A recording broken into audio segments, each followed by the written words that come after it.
오늘 마가복음 10장 1절부터 12절 말씀을 통해서 이혼에 대해서 가르치시다. 이혼에 대하여라는 제목으로 하나님 말씀을 상고하겠습니다. 마가복음을 이제 크게 두 부분으로 나누면 예수님의 사역 장소를 따라 두 개를 나눕니다. 1장부터 9장까지는 예수님께서 갈릴리 지역을 중심으로 하신 사역을 기록한 것이고요. 10장부터 마지막 16장까지 말씀은 유대와 예루살렘을 중심으로 그 일을 행한 그 사역을 행하신 것들에 대한 기록으로 둘을 나누는데요. 특별히 10장은 그 갈릴리에서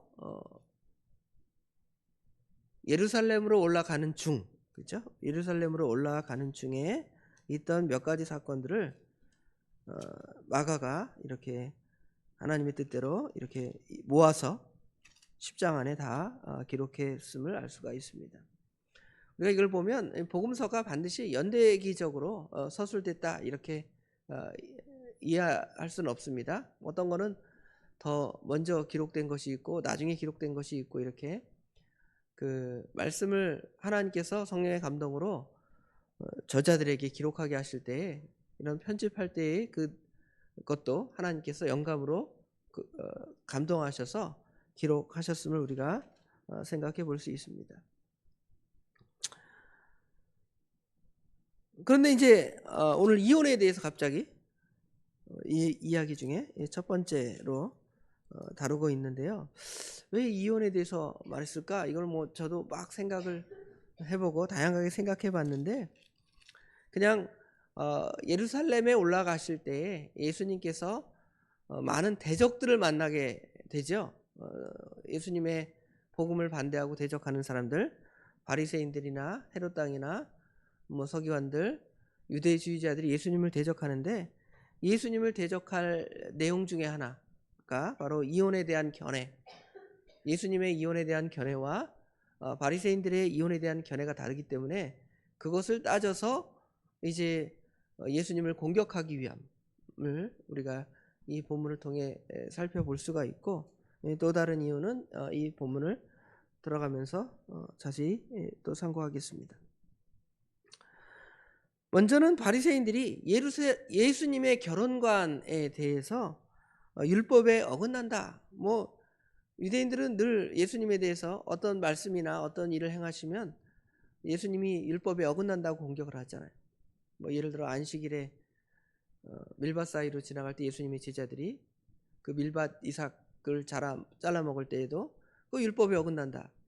율법에 어긋난다는 것은 무슨 율법에 어긋나냐면 성경 말씀에 어긋난다는 것이 아니라 자기들이 만들어 놓은 장로들의 유전, 그렇죠? 그것을 율법 안에 포함시키고 그것에 어긋난다고 예수님을 힐난하고 예수님을 지적하는데요. 그 중에 이혼에 대해서도 예수님께서 생각하시는 이혼은 자기들이 생각하는 그 이혼과 다르다 해서 따지고 묻는데 예수님께서 결혼과 이혼에 대해서 명확하게 6절부터 여기 오늘 12절까지 우리에게 설명을 해주고 계십니다. 당시 바리새인들은 율법을 해석하는 두 주류가 있었다 그럽니다. 한쪽 사람들은 굉장히 하나님 말씀을 자유주의적으로 해석하는 경향이 있고요. 또 다른 사람들은 굉장히 보수적으로 해석하는 사람들이었습니다. 힐렐파, 샴마이파 뭐 이렇게 그들의 학파를 나누는데요. 힐렐파 사람들은 비교적 자유롭게 성경을 해석했다면 샴마이파 사람들은 아주 보수적으로 하나님 말씀을 해석해서 이 바리새인들 내에서도 하나님 말씀에 대한 해석에 차이가 있었음을 볼 수가 있습니다. 특별히 그들은 신명기 24장 1절을 해석할 때 사람이 아내를 취해서 수치스러운 일이 있을 때 뭐 이혼 정서를 써서 내보내도 된다, 이혼해도 된다, 이런 말씀에 대한 해석이 이제 다른 것을 알 수가 있습니다. 여기 수치스러운 일이라는 말을 해석할 때 어떻게 해석을 하냐면 힐렐파 사람들은 수치스러운 일이 과연 뭔가, 예를 든다면 아내가 음식을 준비했는데 맛없게 준비했다. 다른 사람들에게 음식을 대접하는데 음식을 맛없게 준비해서 남편에게 수치가 된다. 뭐 이런 예를 든다든지, 아니면 뭐 아내의 얼굴이 별로 이쁘지 않다. 그래서 내가 좀 창피하다. 뭐 그러면 모세가 명한 대로 이혼 증서를 써서 이혼해도 된다. 이렇게 해석하는 사람들이 아까 말한 대로 하나님 말씀을 더 자유롭게 해석하는 사람들이라면, 샴마이파 사람들은 조금 더 그 수치스럽게라는 그 개념을 좁게, 뭐 그런 정도 갖고 어떻게 이혼하느냐 하면서 더 보수적으로 해석하는 그러한 경향이 있었다고 합니다. 그래서 오늘 공격의 내용을 볼 때 아마 샴마이파 사람들이 예수님을 공격했다기보다는 힐렐파 사람들이 예수님을 공격했음을 생각해 볼 수가 있습니다. 오늘 본문에는 이 본문의 순서가 이렇게 되어 있지만, 마태복음에서는 예수님께서 5절부터 9절, 결국 이제 이혼에 대한, 결혼과 이혼에 대한 말씀을 먼저 하시고, 이에 대해서 바리새인들이 자신의 견해를 말할 때 예수님께서 그를 책망하는 순서로 되어 있음을 생각해 볼 수가 있습니다. 이들은 아마도 예수님께서 이혼에 대한 이야기를 산상수훈에서 말씀하셨는데요, 마태복음 5장의 산상수훈에 보면 이혼을 어떻게 우리 예수님께서 생각하셨는지를 볼 수가 있습니다. 마태복음 5장 31절 32절에 보면, 또 일렀으되 누구든지 아내를 버리려거든 이혼 증서를 줄 것이라 하였으나 나는 너에게 이르노니 누구든지 음행한 이유 없이 아내를 버리면 이는 그로 간음하게 하며, 또 누구든지 버림받는 여자에게 장가드는 자도 간음함이니라 라는 산상수훈의 명확한 말씀. 함부로 이혼해서는 안 된다. 특별히 여기 음행한 이유 없이 아내를 버리는 거 성경적인 것이 아니다 라고 분명히 예수님께서 가르치셨을 거란 말이에요. 이 말씀에 대해서 예수님께 따지고 묻고 자신들의 생각을 주장하기 위해서 이와 같이 말씀하고 있습니다. 이 이유뿐만 아니라 사실은 예수님께 이혼에 대해서 질문한 또 다른 이유가 있습니다. 이는 아마도 당시에 그 분봉 왕이었던 헤롯 이야기를 알죠?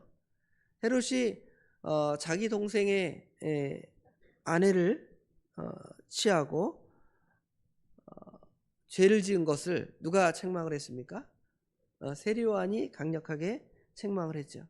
이로 인해서 세례요한을 감옥에 가두었다가 나중에는 세례요한을 죽인 일이 있습니다. 이것을 이제 세례요한이 그렇게 했는데요, 예수님도 만약에 그렇게 한다 그러면 예수님도 누구와 갈등을 갖게 하는 거죠? 예수님도 이제 헤롯 땅 사람들과 갈등을 맺게 될 수가 있습니다. 이것에 대한 증거는 우리가 어떻게 추정해 볼 수가 있냐면, 예수님께서 나중에 그 십자가 판결을 받으시잖아요. 십자가 판결을 받을 때에 사실은 그 대제사장들, 유대 종교 지도자들과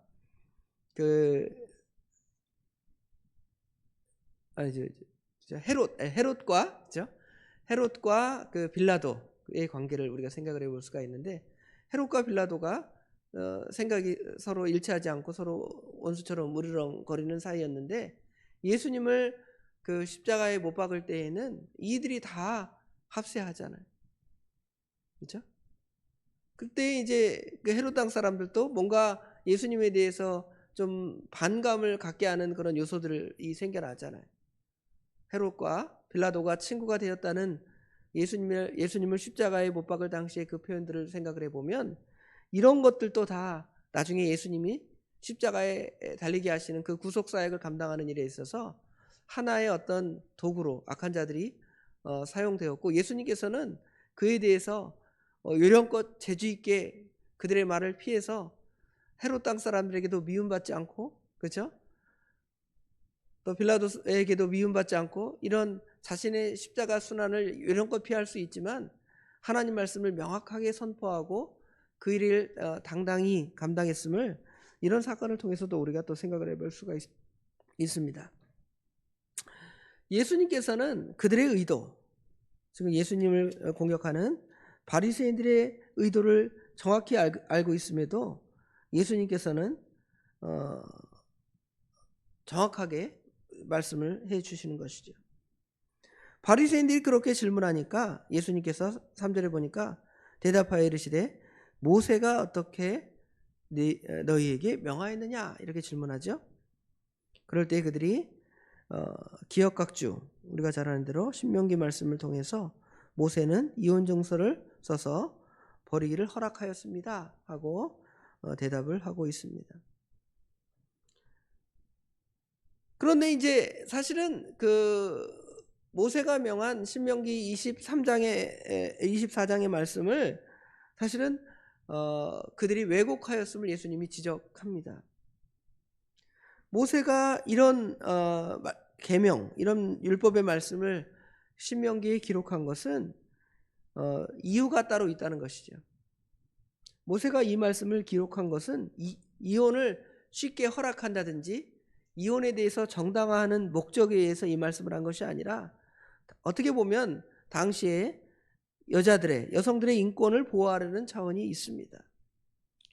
지금의 시대에는 남녀 차별이 상당히 줄어들고 심지어 어떤 남자들은 역차별의 시대다. 여자들도 군대 가야 된다.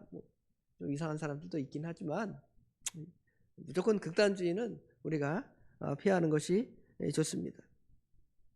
분명히 개선되었고 역차별을 받는다는 주장도 있긴 하지만 그러나 우리 예수님의 시대를 생각을 해보세요. 얼마나 그 여성의 인권이, 여자들의 인권이 이렇게 형편없었는지를 우리가 알 수가 있습니다.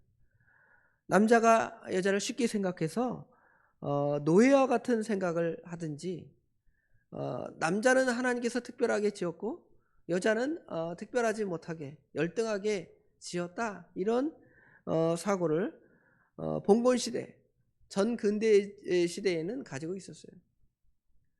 우리나라는 그 투표할 때 그 여자들의 투표권이 우리나라가 해방을 맞으면서 그죠?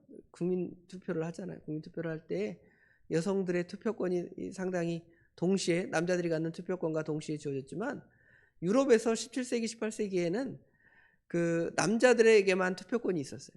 그러다가 한참 지나서 18세기나 돼서야 여성의 인권이 생겨나고 여자들도 투표하는 그런 시대였는데 그거에 비하면 과거에는 어떻겠습니까?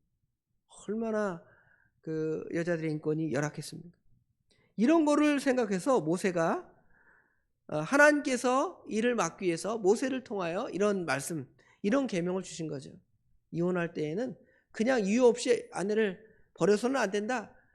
이혼의 그 증서를 써서 그 이유를 명확히 해서 이혼할 수 있다. 이거는 쉽게 이혼하지 말라는 의도에서 이런 하나님의 계명을 주었는데 지금 예수님 시대 당시의 바리새인들은 그 말씀을 이용해서 어떻게 하는 거예요?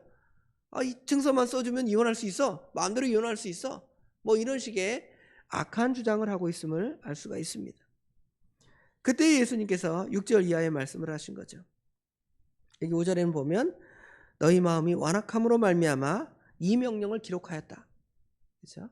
그러면서 창조 때부터 하나님께서 사람을 남자와 여자로 창조하셨고 이러므로 사람이 그 부모를 떠나 그 둘이 한 몸이 될지니라.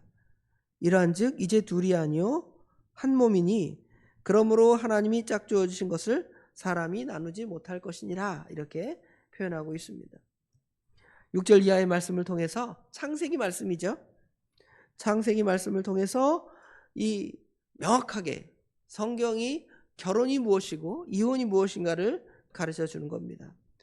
그래서 당시에 사람들이 여자를 마음대로 내어버리고 여자들은 열등한 존재라는 생각을 없이하고 하나님께서 남자와 여자를 똑같은 인권과 똑같은 마음으로 창조했고 동등하게 창조하셨음을 성경이 우리에게 분명히 가르쳐 준다 하고 예수님께서 구약 성경을 인용해서 하나님의 말씀을 가르쳐 주는 겁니다. 오늘날도 마찬가지예요.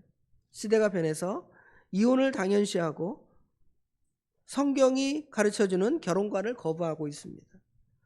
교회 안에서도 이혼이 뭐 그냥 그러려니 해요. 그런 얘기를 쉽게 목회자가 앞에서 이혼은 죄입니다 이렇게 말하지 않습니다. 사람들이 왜 이혼한다 그러죠? 안 맞아서보다는, 안 맞는 것도 결국은 사람들이 행복해지기 위해서 이혼한다 그래요. 이게 둘이 같이 살면 너무 불행한 것 같아요. 그렇죠? 맨날 이렇게 싸우고 다투고 갈등하느니 차라리 헤어져서 어떻게 하자? 서로 행복해지자. 뭐 이혼이나 결혼이나 다 마찬가지입니다.